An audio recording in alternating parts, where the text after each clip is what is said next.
Warahmatullahi wabarakatuh.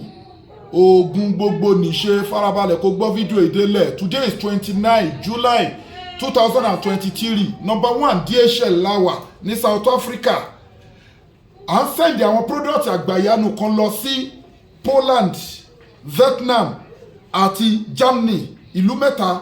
Ká tó tẹ̀síwájú, èyíkéyìí nínú àìsàn cancer ni, diabetics ni, asthma ni, hypertension ni, gbogbo àwọn àìsàn ńláńlá ó ti lè ògùn sí kò lọ olówó ayé nú lẹ́sẹ̀ ayé nú.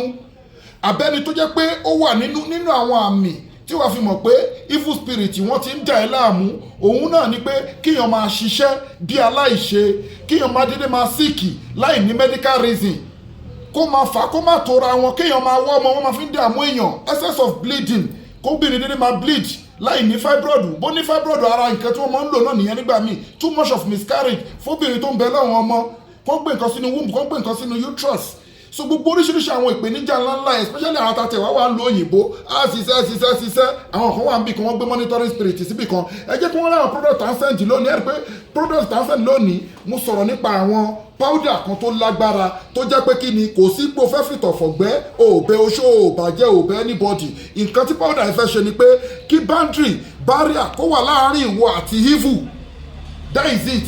So wọn ní access sí ẹ, kò ní sí monitoring spirit kankan, wọn ní access sí ẹ, wọn náà ní access sí wọn, wọ́n wá lè rógo ẹ lò.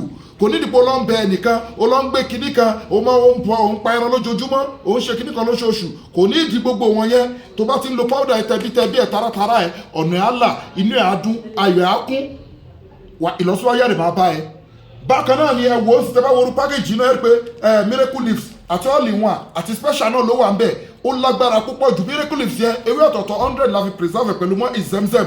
Wọ́n gbé nǹkan sínú wúńbù èèyàn, ọfà wọn tàyàn lọ́fà ni, èèyàn forí kókó alátakùn jẹun lójú oorun, níbàálòpọ̀ ojú oorun, gbìyànjú kó get miracle leaves. Bákan náà kó get all in one tó ń wò more than 300 àìsàn.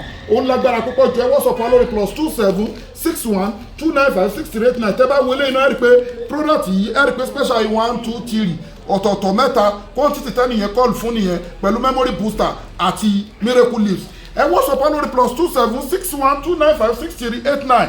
Poland là ń lọ lónìí, a dẹ̀ ń lọ sí Germany, a dẹ̀ ń lọ sí Vietnam ní Asia country. So àwọn ẹ̀kọ́ tèmi kọ́ láti India, ní China, ní Arab country, ọmọ Ìlọrin ní mi iṣẹ́ tí bàbá mi ń ṣe nìyẹn. Mo tún rìn káàkiri Africa, káàkiri Nigeria, òun làwa kó sí lab láàárín káàkiri àtàwọn product wa. Kọ́ọ̀lù fún ike nínú product wa ẹ WhatsApp wa lórí +27 61 295 6389. Ayé ń dàyàn láàmú ni, àìsàn ọlọ́jọ́ pípẹ́ ni, àìríjà àìrímu ni, ó ń fa kò tóra wọn ni, gbogbo nǹkan tó jẹ́ spiritual àti natural lórí àìsàn ẹ contact Global Islamic Organization Health and Spiritual Department. Gbogbo ẹni tẹ́ ń dá sétò àwọn ọmọ